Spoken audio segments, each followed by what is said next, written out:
O Trilhas da Democracia de hoje recebe o advogado, mestre e doutor em Ciências Sociais pela PUC de São Paulo, professor da Universidade Federal de Itajubá, Carlos Alberto Máximo Pimenta, para um diálogo sobre a violência das torcidas organizadas de futebol, em especial no Brasil. Carlos Alberto, seja muito bem-vindo ao Trilhas da Democracia. É um prazer recebê-lo aqui pela primeira vez. Seja muito bem-vindo. Prazer é todo meu. Eu que agradeço. Sou um assistente, né, da TV 247. Eu acho que é necessário para a gente construir um país mais democrático, mais justo. E para mim é uma grata surpresa estar aqui com vocês. Você descobrir meu parceiro de escrita em algum momento da vida. Eu fico muito feliz de conhecê-los e estar aqui podendo contribuir para a gente pensar, né, as saídas ou pensar entendimentos deste fenômeno, né, que parece que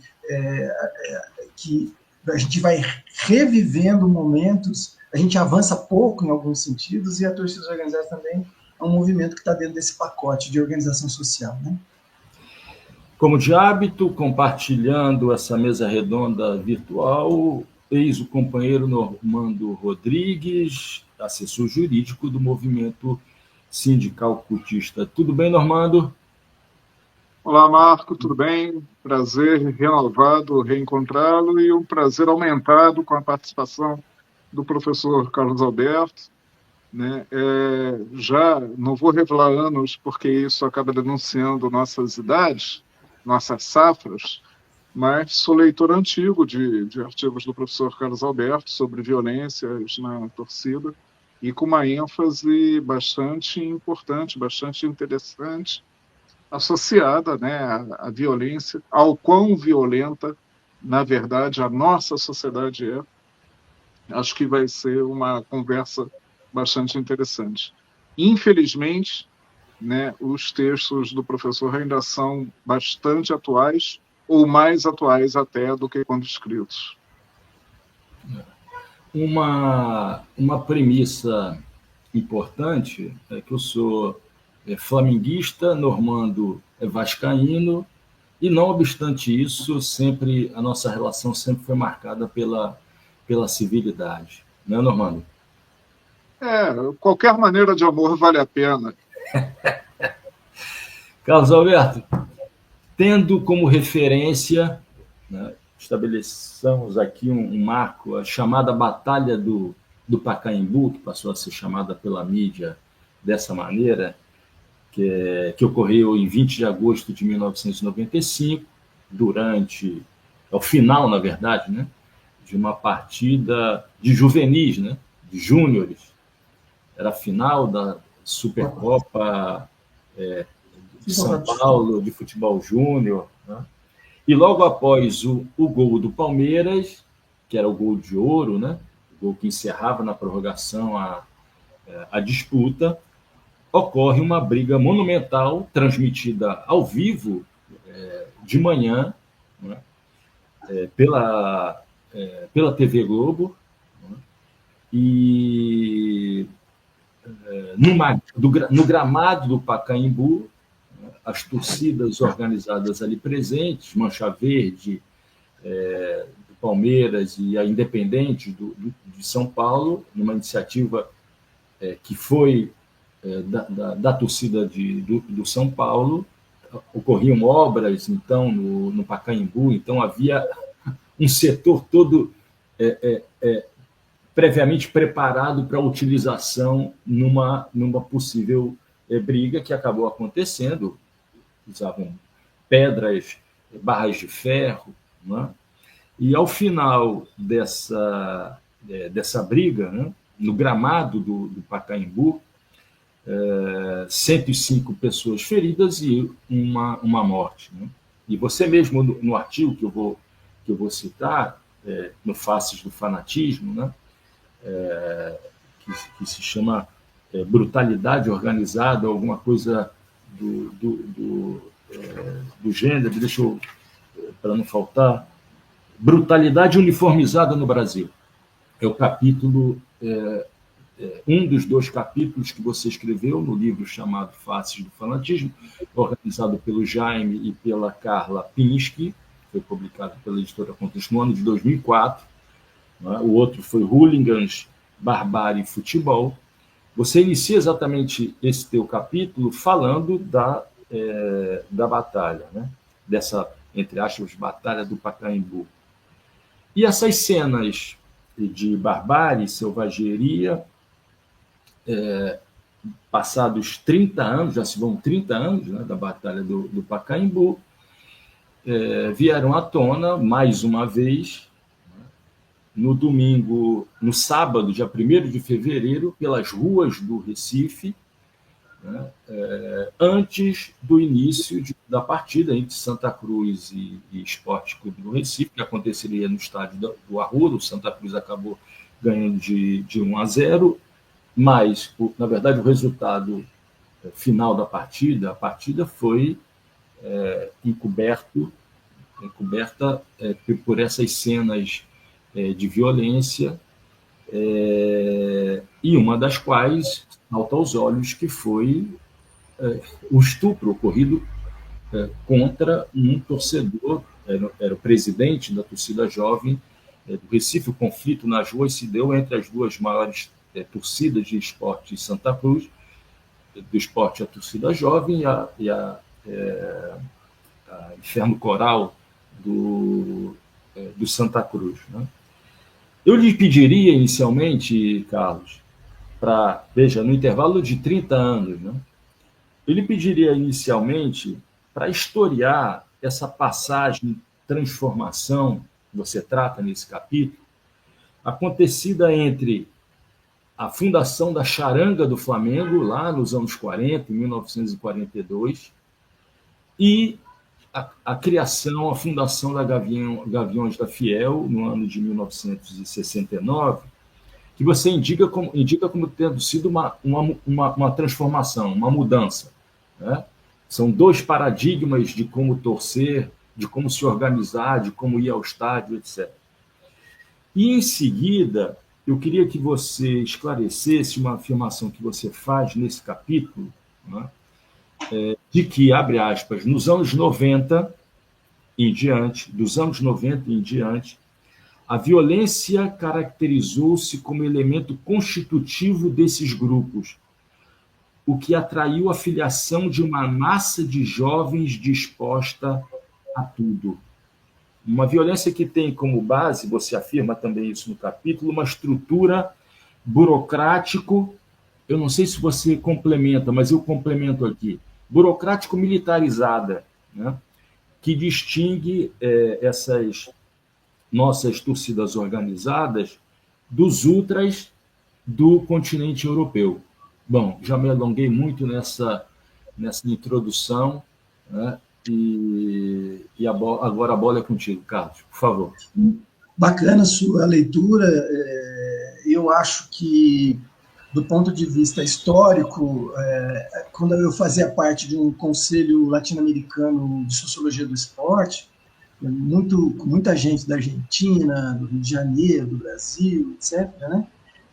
Num determinado momento, a gente estavam criticando o grupo, porque como é que você vai discutir esporte num momento que a sociedade tem problema de fome, etc., etc., né? Daí nós dissemos, como um argumento, que estudar o futebol como laboratório é entender também como essa sociedade reproduz relações dentro do próprio jogo de futebol. E as torcidas organizadas é um exemplo disso. Do ponto de vista histórico, você tem lá, quando começa o futebol no Brasil, na medida que o futebol vai se avançando, as pessoas vão se identificando com um determinado clube, etc., etc., e o primeiro elemento que aparece para essa distinção de torcedor é a fita no chapéu. No Rio de Janeiro acontece muito isso. Você pega, por exemplo, Mário Filho, o Negro do Futebol Brasileiro, você pega o Murad, e uma série de autores aí, que eles vão fazer essa distinção. Depois, o Brasil também começa esse processo de modernização, de racionalização, essa tendência de você estabelecer essa dinâmica da urbanização que a ideia de progresso contrapõe. E o futebol, ele vem nessa esteira, né? Esse futebol que a gente conhece, organizado, em regras, né? Em normas, etc. Na medida que isso avança, os clubes também vão se estruturando e, junto com os clubes, vão aumentando as arquibancadas, o futebol, as torcidas. E lá para os anos 40, né, a torcida se junta em grupos, que é o primeiro momento que aparece, que seriam muito vinculado aos laços familiares, essa dimensão de carnaval, de festa, de bandeira. As torcidas eram muito mais nas festas. Então. Não significa que não tinham sequestros, que não tinham brigas, mas era muito mais no campo da diversão. Né? E isso avançou, a sociedade também avançou. Para os anos 60, 70, né, na época da ditadura brasileira, no período ditatorial brasileiro, a torcida do Corinthians se juntou para questionar a administração do clube, que era uma administração autoritária, e questionar a quantidade de tempo que o Corinthians não vinha sendo campeão. Então eles protestavam, e neste protesto o Corinthians, de certa forma, usava seus seguranças para bater nas torcidas. Aí elas se organizaram, né, para não só questionar a administração do clube, mas também para se posicionar para não ter violência. E aí esse nome se deu Fiel, etc., etc., que ganha a primeira perspectiva de uma torcida. Por eles, por exemplo, se declaram democráticos, né, nesse sentido, porque questionavam a organização autoritária do Corinthians. Né? Tem outros pesquisadores que vão discutir isso no Rio de Janeiro. Né? Eu esqueci de falar que eu sou São Paulino, não muito fanático, porque eu sou tricolor em tudo quanto é lugar, né? Menos em Minas Gerais, que eu tenho uma afinidade ao Atlético Mineiro, então eu não sou... Ao contrário da torcida do Corinthians, com relação ao futebol, eu não sou fiel, eu gosto de gol, né? Gosto de futebol. Enfim, sou taubatiano, torço para o Taubaté, sofro com o Taubaté. Né? Mas, enfim, neste contexto de história, que eu acho que é fundamental, você tem a demarcação desses grupos que estavam muito mais vinculados à família, à festa, ao carnaval nas arquibancadas, às marchinhas, né, no Rio de Janeiro, do que propriamente dito a violência. A Gaviões, na leitura, nos estudos que eu fiz, ela se pauta como uma primeira torcida que usa uma estrutura de organização burocrática num primeiro momento, mas muito mais de contestação. Então, não dá para dizer que as torcidas são iguais, porque elas têm vários motivos para surgir. A Mancha Verde, por exemplo, quando ela nasce, ela é uma junção de pequenas torcidas, e essas pequenas torcidas em junção é justamente para não apanhar das outras torcidas. A Independente de São Paulo, ela nasce justamente porque ela achava que essas torcidas de família, essas charangas, né, essas carnavalizadas, eram um bando de filho de diretor do clube, ou filho de fulano, que iam para as torcidas e não tinham vida, não tinha força, né? Então eles se contrapõem ali nesse contexto. Então as torcidas vão surgindo por outras perspectivas que não são só aquelas do torcer, né? E aí começa uma primeira questão que você levanta, que eu acho que ela é fundamental. À medida que os anos vão passando, essas organizações, elas querem respeito da sociedade. E aí elas começam a criar estatutos, diretoria, e nesse sentido se burocratizam. Dos anos 90 em diante, que é onde a minha pesquisa começou a ter início, eu fiz um levantamento de todas as mortes que ocorreram no Brasil sobre violência e torcida organizada. No Brasil inteiro. E comecei a perceber que os discursos produzidos pela mídia, pelos recortes, às vezes, dos próprios torcedores, é que tinha uma dinâmica de organização, uma dinâmica que tinha, do ponto de vista do simbólico, da linguagem, uma perspectiva militar, né? Pelotão de frente, grupo de elite. Então, eles mesmos, de certa forma, se constituíram. Uma vez eu estava num evento com o Roberto da Mata, com quem, de certa forma, eu faço algumas divergências de entendimento. Ele fala que o esporte é democrático, eu digo que não, mas essa é uma outra discussão. E ele disse para mim o seguinte, mas qual é o elemento que você tem para dizer que eles eram militares? Eu falei assim, a própria fala dos torcedores, o argumento que eles usam. Né? Não sei, mais para frente agora passou um programa de televisão recente. Carlos, só para a torcida jovem do Flamengo, que nasce em 1967, né? Ela é dividida em pelotões, né?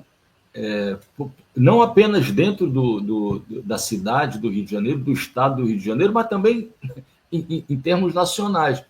Né? Então, o próprio nome já mostra a necessidade de você mimetizar a estrutura militarizada. Né? Desculpa interromper, mas só para acrescentar. Não, e aliás, pode interromper à vontade, que aqui a tentativa é fazer um diálogo. É que eu estou tentando elaborar para poder justificar um pouco esse argumento, né?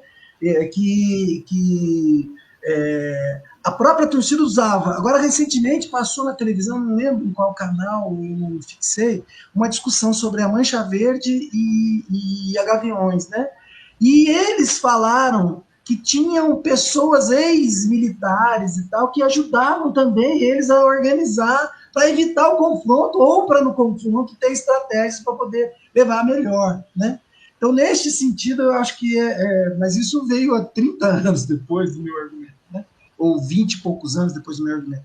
Então, neste sentido, é a partir dos anos 90, porque os anos 90 que é o ponto de partida aqui, é que as torcidas organizadas, elas criam estruturas burocráticas, e elas criam estrutura burocrática para preparar o confronto com os outros torcedores, né?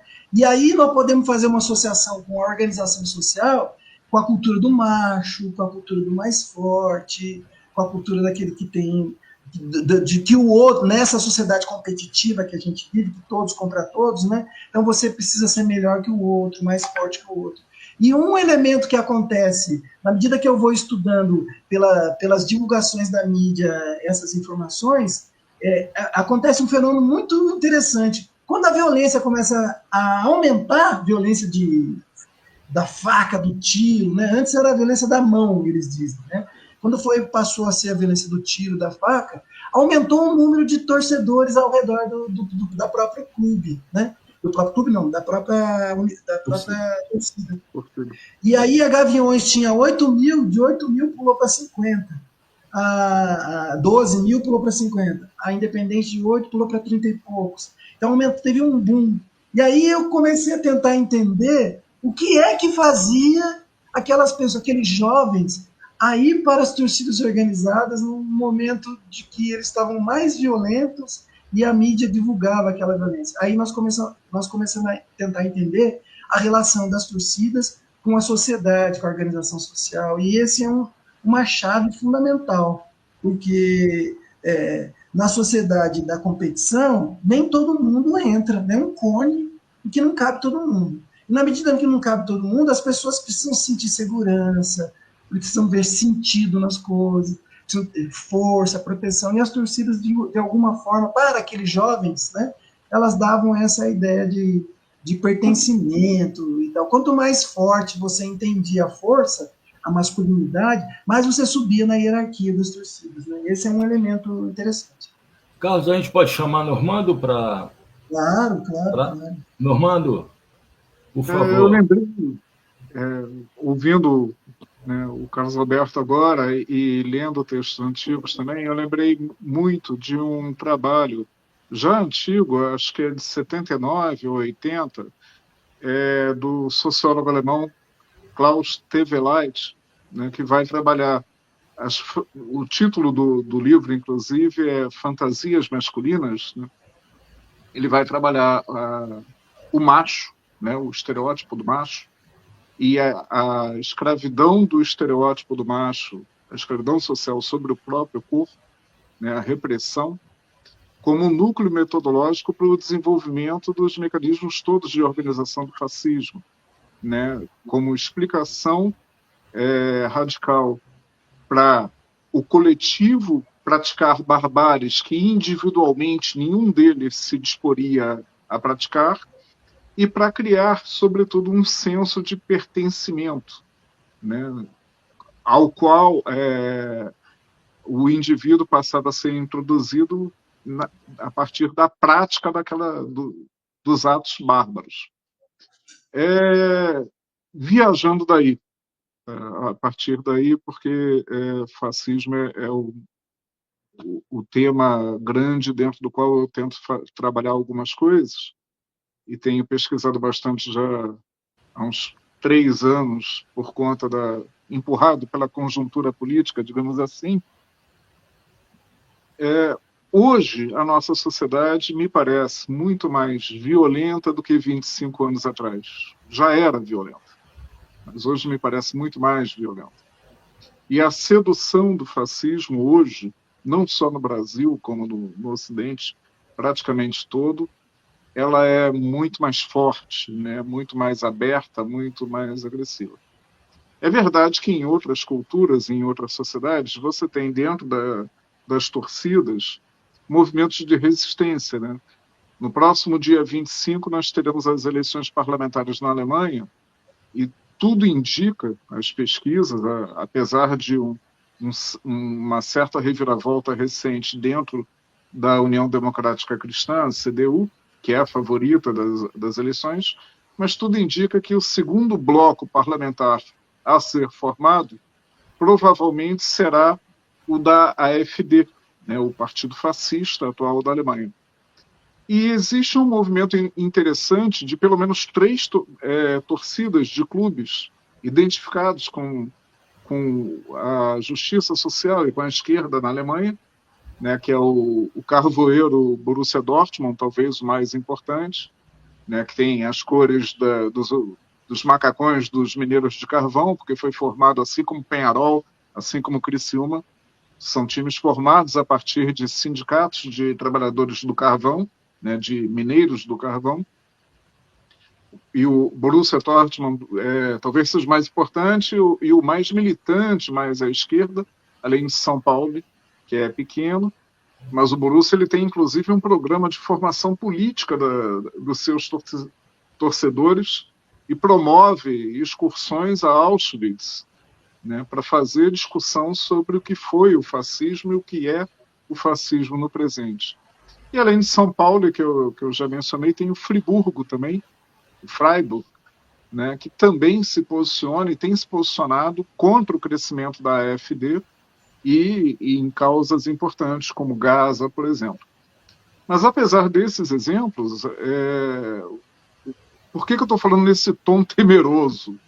Porque me parece que hoje temos um quadro muito mais fértil para a violência no esporte, a partir do maior grau de violência da sociedade e a partir da naturalização que o fascismo ganhou enquanto alternativa política na sociedade.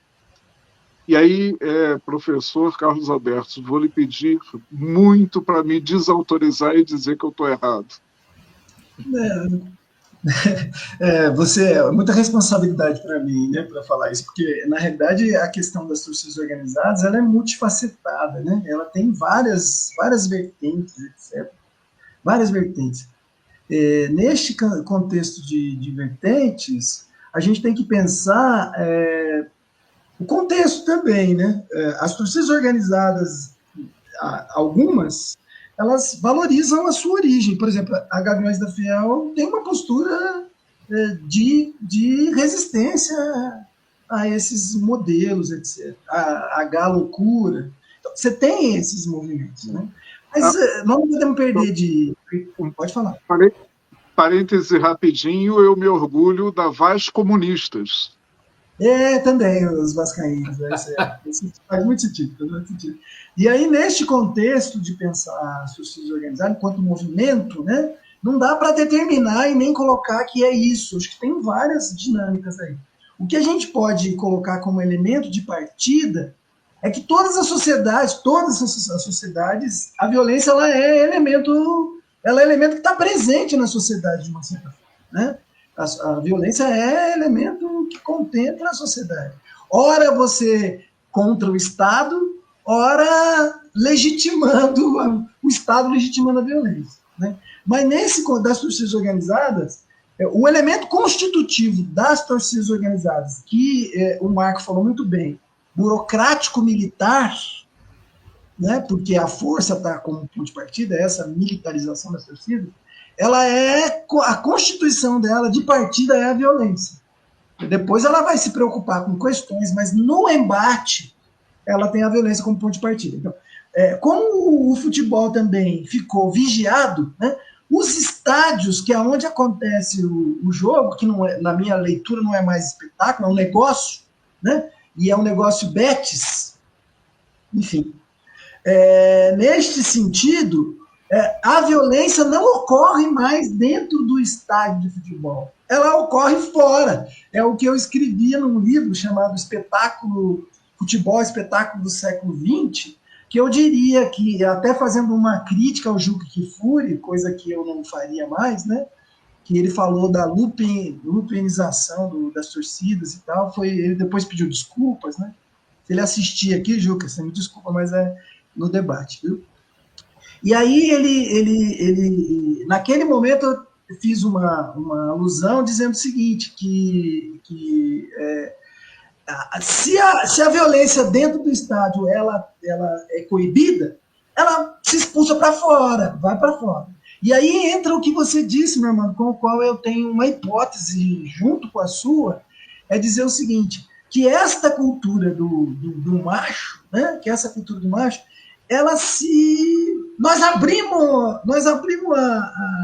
a porteira da subjetividade que freia essa cultura do macho. Nós abrimos. E aonde que ela rebate? Ela rebate nos movimentos onde você usa a força como referência. Então não é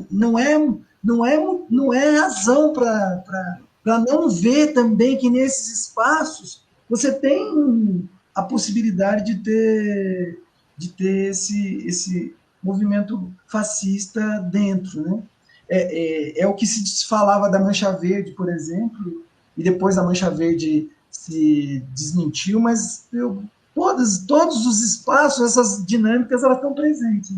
Como é que você coíbe elas, como é que você inibe, é outra discussão, né? Então, eu tenho a hipótese de que é claro que nós temos que reestudar, né? Porque tem a tecnologia, tem as torcidas organizadas que vieram, de certa forma, para proteger as escolas de samba de torcidas organizadas que vieram para proteger, em São Paulo, em especial, com o papel do Ministério Público em proibir as torcidas. Então, tem vários elementos aí que a gente tinha colocado.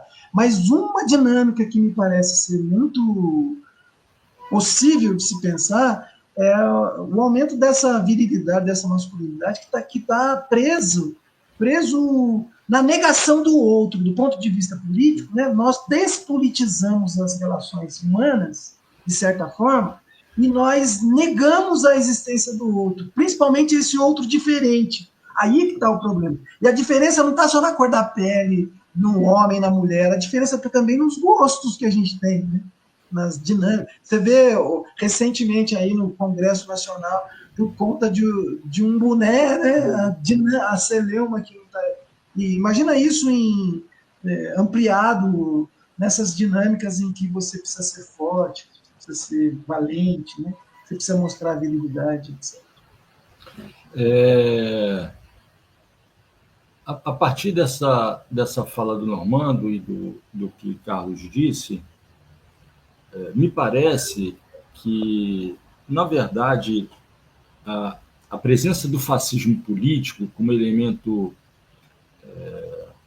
intrínseco à forma de organização das torcidas dos clubes de futebol está mais presente na Europa. Eu penso aqui em alguns exemplos, né? Por exemplo, na cidade de Roma, a torcida da Lazio é abertamente simpatizante, para dizer o mínimo, do fascismo. A primeira-ministra italiana é torcedora, é tifosa da Lazio, enquanto a Roma sempre teve identificado o time de futebol, né? Esse Roma, do antifascismo. No domingo retrasado, né, eu tive o grande prazer de assistir uma partida da Série B do futebol italiano na cidade de Pisa, né, um jogo entre Pisa e Salernitana. Né, Pisa da cidade de Pisa e Salernitana da cidade de Salerno, que tem um marco assim, na história do Partido Comunista Italiano. E vejam só, para além do fato de ser uma partida de futebol onde se viam famílias, né, na arquibancada, a torcida organizada, os ultras, que ficam na curva norte, né, empunhavam bandeiras da Palestina, bandeiras com o rosto do Che Guevara, e, ao mesmo tempo, né, a torcida da Salernitana tem como hino, né, com músicas da torcida, Bella Ciao. Né? Então, era um jogo, na verdade, entre duas torcidas que, digamos, se situam no campo da esquerda ou do antifascismo. Mas, não obstante isso, havia uma proibição de venda de ingressos para habitantes de Salerno, porque havia acontecido uma briga entre as torcidas. Né? Mas, de toda forma, o que eu estava querendo dizer, e queria ouvir o Carlos a respeito disso, o elemento fascista político está presente muito mais na Europa. Normando deu exemplo aí de 3 times de futebol, de 3 torcidas, que claramente tem um empenho político, né, uma atuação política do campo antifascista. Né? Então, isso permeia vários clubes e várias torcidas do continente europeu, mas que entre nós esse elemento não está presente. Ou eu estou enganado, Carlos? Esse elemento...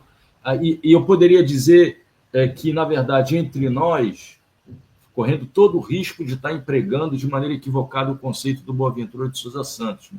Está mais presente esse elemento do fascismo social, né?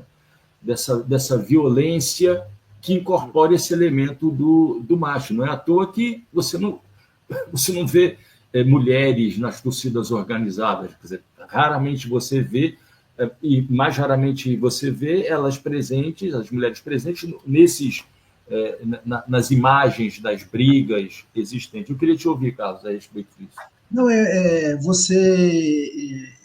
Na realidade, eu não tenho a verdade absoluta nas mãos. Não, mas eu tô só para contextualizar, no sentido que eu acho que você tem razão. Você tem razão, e eu queria... Você fecha mais ou menos para onde eu ia, né? Quando eu estou trazendo no diálogo a razão, eu acho que a Europa, de certa forma, o movimento hooliganismo na Europa, teve... no Brasil tinha uma antropóloga falecida, que inclusive foi minha orientadora, Márcia Regina da Costa, que ela escreveu sobre os carecas do subúrbio. Né? Não sei se vocês acessam esse texto, é muito interessante.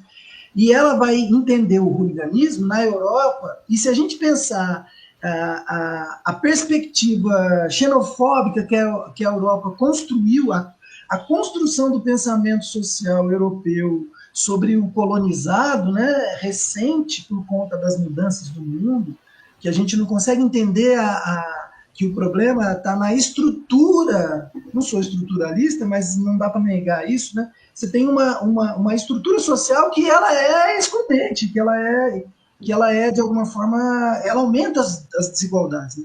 E aí a Europa se fechou, como os Estados Unidos vai fazer isso fortemente, que vai ser uma lástima esse momento para ver, que de certa forma, negar o outro, criar alguns códigos, alguns elementos culturais que neguem o outro. Então a Europa, as torcidas estão mais propensas a isso. E neste contexto aqui no Brasil, quando eu penso nessa dinâmica fascista, por exemplo, eu ainda não tinha muito claro o que não está muito nítido, né? O que é isto na minha leitura das torcidas organizadas. E aí você falou do Boaventura, eu fiquei pensando que que pode ser uma hipótese, um caminho bacana, mas eu ia dizer, sem fazer essa menção, dizer o seguinte, a impressão que eu tenho é que eu estou trabalhando no campo da cultura, né? Dessa dinâmica, não só do mimetismo, mas como a construção do sentido, né? Então, essas organizações, quando elas se propõem a entender o sentido dessas questões, ela abre uma caixa de negação do outro e de superioridade do outro nessa dinâmica de relações sociocultural. Então, neste sentido, eu posso dizer que esta perspectiva ela é fascista. Ou ela tem um elemento de fascismo aí, na medida em que se constrói, a partir da cultura do macho, a partir da força, que eu sou melhor que o outro, que eu sou mais... E é engraçado porque a contradição está posta, né? A contradição está posta. Você tem a bandeira do Che Guevara, você tem a questão da Palestina, que até estou aqui... Né, tem que falar da questão da Palestina, né? Então, tem as questões históricas postas na Constituição distorcida, mas também você tem elementos de contradição presentes no movimento das torcidas. O que fica como ponto de partida para a gente pensar, é que nesse espaço de despolitização, quando eu falo política, eu não estou pensando de partido, mas de despolitização do ser social, né? Esses espaços da força, elas se usam.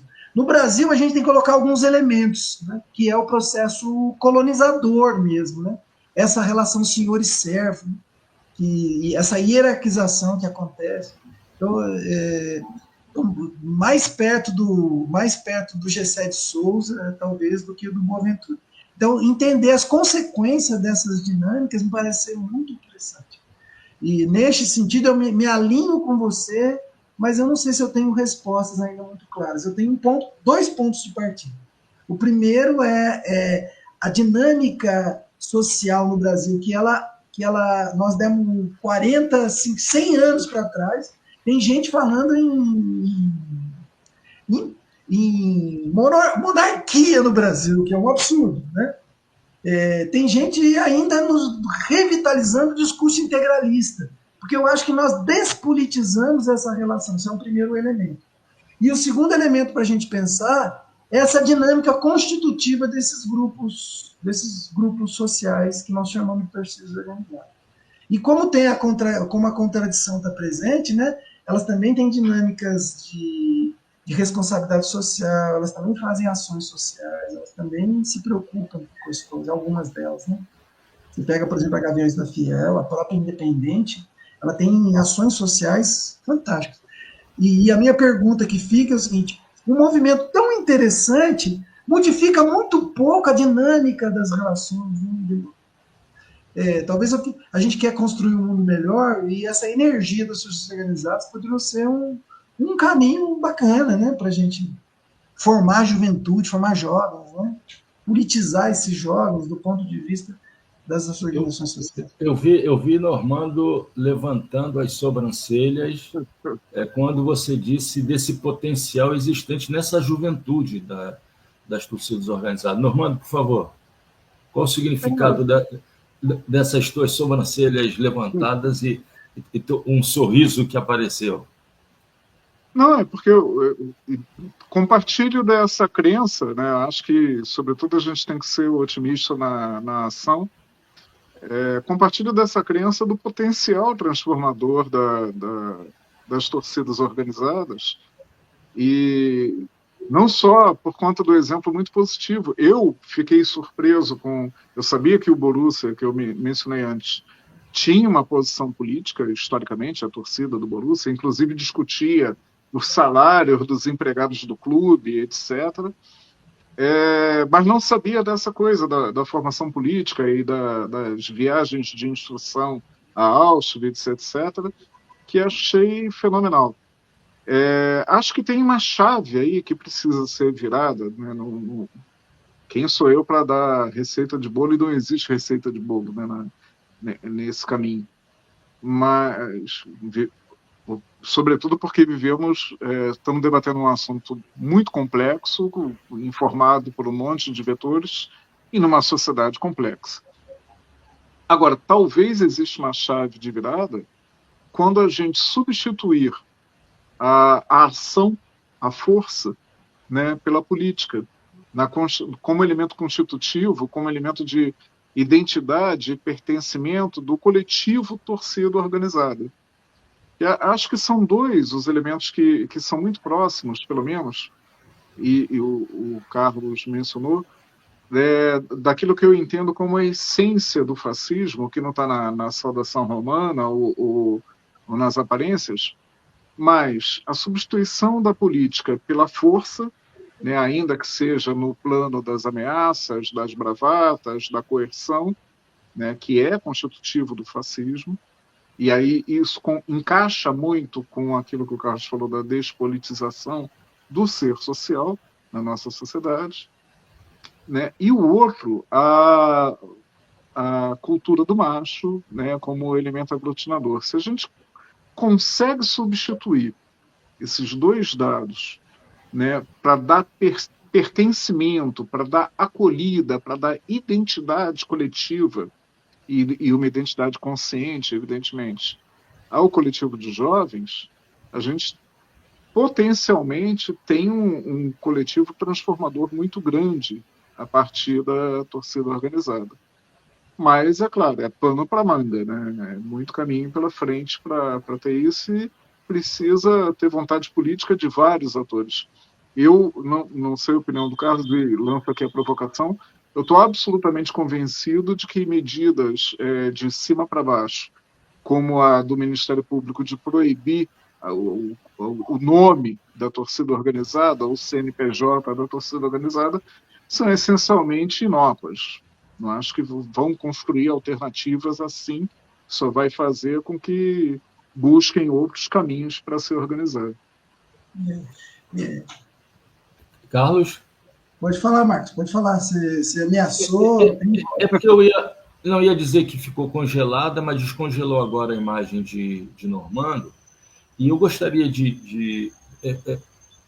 a partir dessa parte final da fala de Normando sobre decisões equivocadas da parte das instituições responsáveis, né?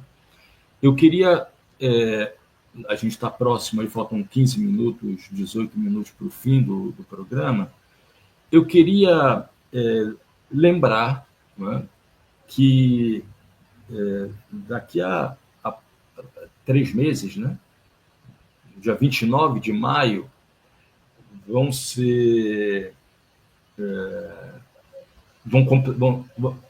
completar 40 anos daquela que talvez tenha sido a maior tragédia, né, do futebol mundial, né, que foi o que aconteceu em Bruxelas, no estádio Helsinki,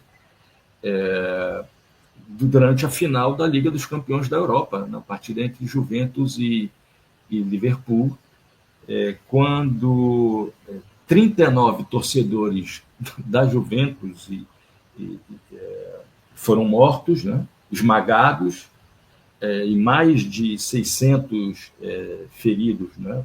E também, como tal qual a final que iniciou esse programa, né, a Batalha do Pacaembu, só que para muito mais gente, né, estava sendo transmitida para milhões de pessoas no mundo inteiro. Essa final foram transmitidas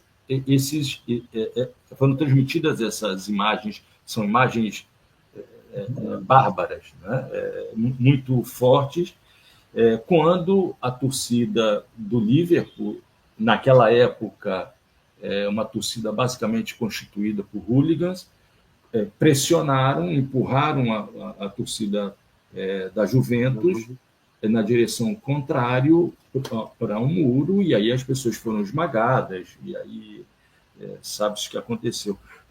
Sendo que 18 dias antes havia acontecido uma outra tragédia na Inglaterra, né, quando pega fogo o estádio do Bradford City, que havia vencido a terceira divisão e transcorria a comemoração.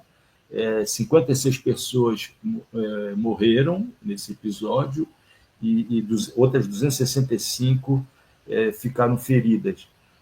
E uma terceira tragédia que aconteceu em 1989, numa partida entre Liverpool e Nottingham Forest, pelas semifinais da Copa da Inglaterra, né, em que 96 torcedores do Liverpool morreram. A minha pergunta, Carlos, é a seguinte: a partir dessas tragédias, né, foram feitas punições. Os times da Inglaterra ficaram 5 anos sem ter o direito de disputar qualquer partida internacional. O Liverpool ficou 6 anos, 6 temporadas, né? E os estádios começaram a ser transformados. Redução do número de postos à disposição, fim das gerais, né? Pensando aqui na geral do Maracanã, naquela parte que as pessoas ficavam em pé, os assentos, e aí ocorre um processo que é um processo de elitização, a transformação dos velhos estádios nas novas arenas. Ou seja, a ideia de que para se evitar que outros episódios como aquele acontecessem, né, o que aconteceu foi um processo de elitização dos espaços dentro dos estádios, para além das estruturas de controle que hoje estão presentes aí e vem se expandindo, a leitura facial para a entrada do estádio, etc.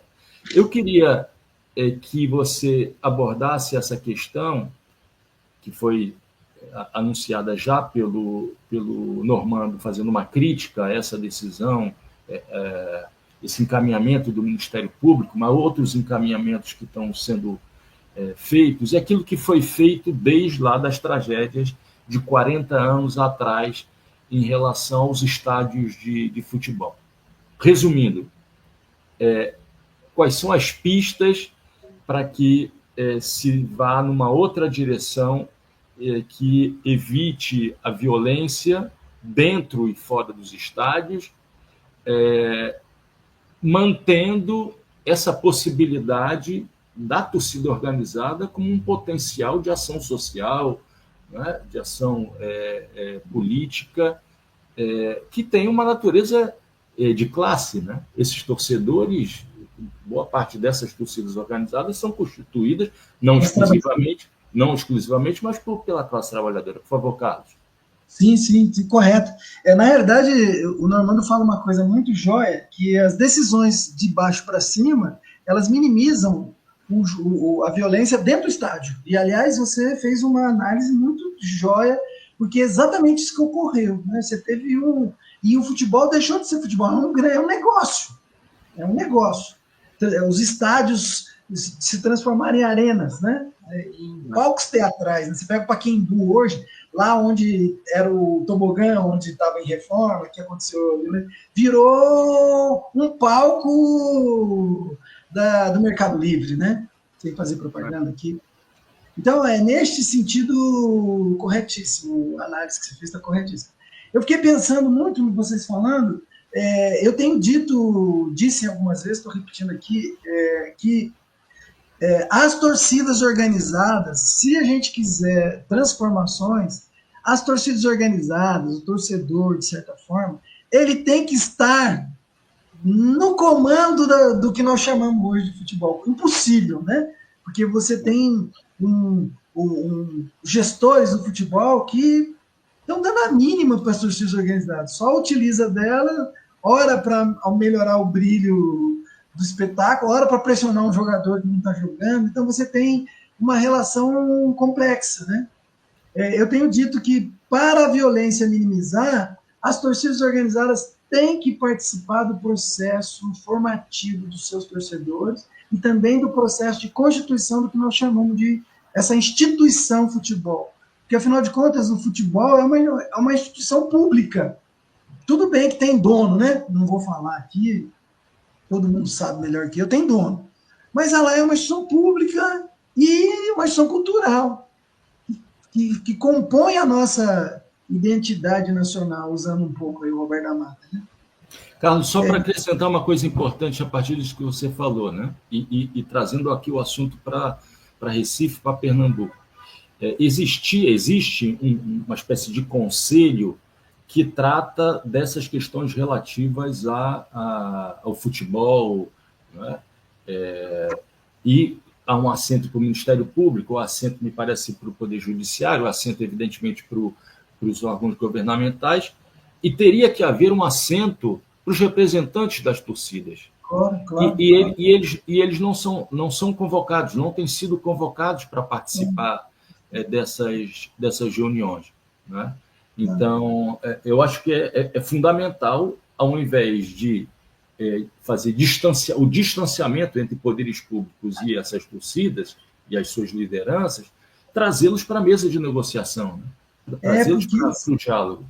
Corretíssimo, porque eles são tratados como pessoas de segunda categoria. Por exemplo, você vai conversar hoje com o presidente de uma escola, de uma torcida organizada. Eu estou misturando escola de samba, porque as torcidas de São Paulo, elas se transformaram em escola de samba para fugir para dar um jeitinho brasileiro da questão institucional, da caneta do Ministério Público da Justiça, né?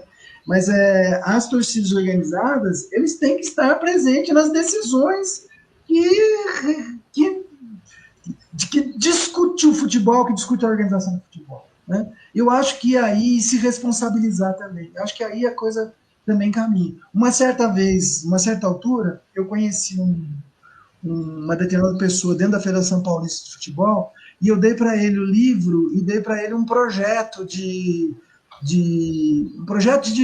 para pensar a aposentadoria dos jogadores, para pensar torcidas organizadas, para pensar.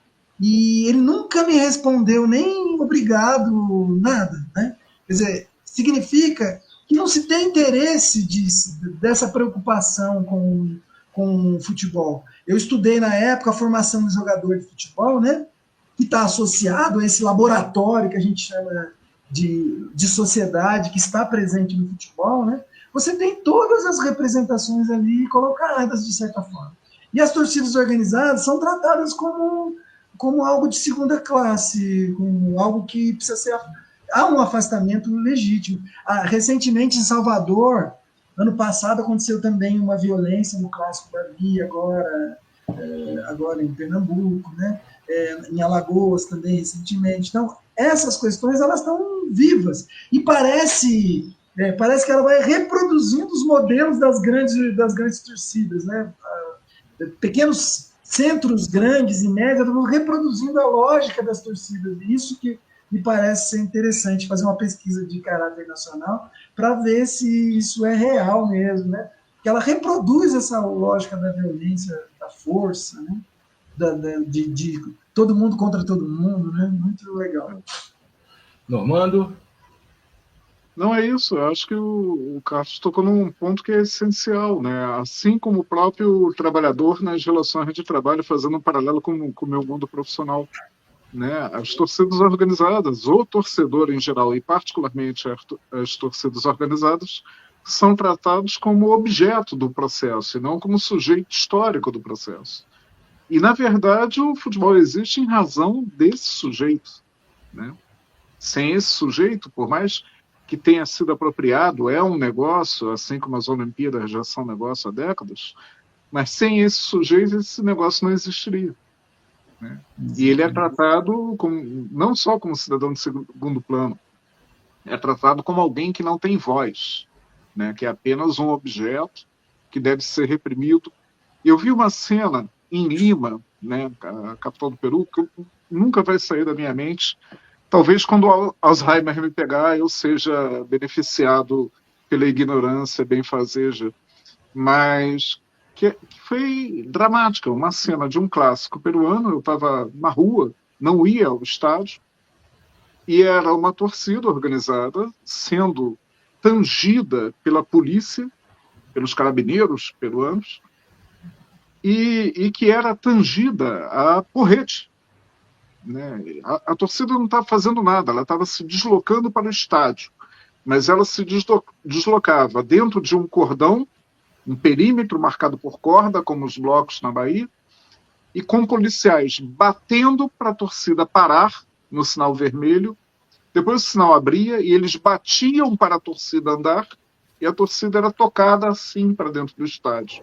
Eu acho que essa imagem é de como, na verdade, o sistema, o mecanismo, o negócio futebol trata o torcedor no Brasil também.